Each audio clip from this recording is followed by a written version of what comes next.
শ্রীবাস পণ্ডিতের তিরোভাব তিথি। শ্রীবাস পণ্ডিত বড় গৌরপ্রিয় পার্ষদ, যস্য কৃপা লবেন গৌরাঙ্গ জায়েতে রতি।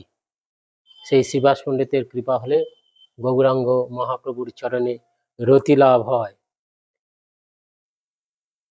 সর্ব বৈষ্ণবের প্রিয় পণ্ডিত শ্রীবাস, তার বাড়ি গেলে মাত্র সবার উল্লাস। এই শ্রীবাস পণ্ডিতের বাড়িতে প্রবেশ মাত্রেই সবার উল্লাস হয়, কেননা মহাপ্রভু যার গৃহে নিরন্তর নিত্য কীর্তন করে ভক্তদের আনন্দ দিতেন, সেই নারদ ঋষি শ্রীবাস পণ্ডিত ভক্তের গৃহে ভগবান সবসময় বিরাজ করেন। সেই জন্যে শ্রীবাস পণ্ডিতকে দণ্ডবত প্রণাম করি। জয় শ্রীবাস পণ্ডিত কি জয় হোক।